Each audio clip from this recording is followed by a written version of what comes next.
La taille des arbres et des haies, c'est souvent un casse-tête et surtout une montagne de déchets verts. Et si je vous disais que la meilleure taille, c'est celle qu'on ne fait pas? Aujourd'hui, on retrouve Paul qui va nous donner ses astuces pour éviter les tailles et utiliser les branches à même le jardin. Allez, c'est parti!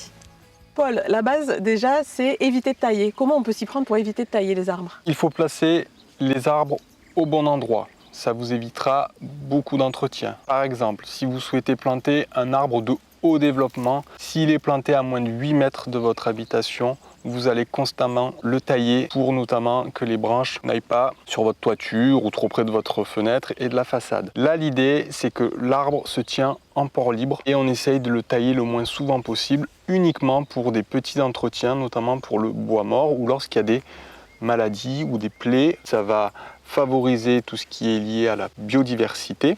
De plus, le port libre vous limitera dans vos tailles et donc dans vos déchets de jardin. Si malgré tout vous devez tailler, on ne jette rien. Les branches broyées, c'est hyper utile au jardin. Si vous avez une tondeuse, vous pouvez tout à fait étaler vos petits branchages et passer la tondeuse dessus. La lame de la tondeuse va recouper les branchages. Ça vous fera un broyat qui pourra rester au sol ou bien être récolté et stocké. Pour tout ce qui est plus gros branchage, jusqu'à 4 cm de diamètre, vous pouvez mettre dans le broyeur électrique pour ressortir des copeaux. Au-delà de 4 cm, on va plutôt privilégier un broyeur thermique pour tout ce qui est gros branchage. Et là aussi, derrière, vous permettre de faire des copeaux de bois que vous allez pouvoir réutiliser au pied des arbres, au potager. Vous pouvez l'intégrer dans votre composteur de jardin. C'est votre apport de matière sèche. Sachez que le syndicat Piquetant vous accompagne dans la location ou dans l'achat de votre broyeur grâce à une subvention. Vous pouvez aussi vous rapprocher de vos intercommunalités pour savoir s'il n'y a pas du broyage en déchetterie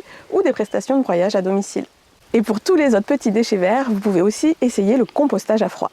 On s'inspire de la nature. On laisse au sol nos débris végétaux qui petit à petit vont se dégrader grâce à la vie du sol. Si on a envie de matérialiser ces débris végétaux dans un espace dédié, on peut faire un tas de compost qu'on va laisser se dégrader. On pourra par-dessus ajouter d'autres débris végétaux, de temps en temps l'aérer pour apporter de l'oxygène. Ces végétaux-là vont se dégrader dans un processus de compostage qui ne montera pas en température.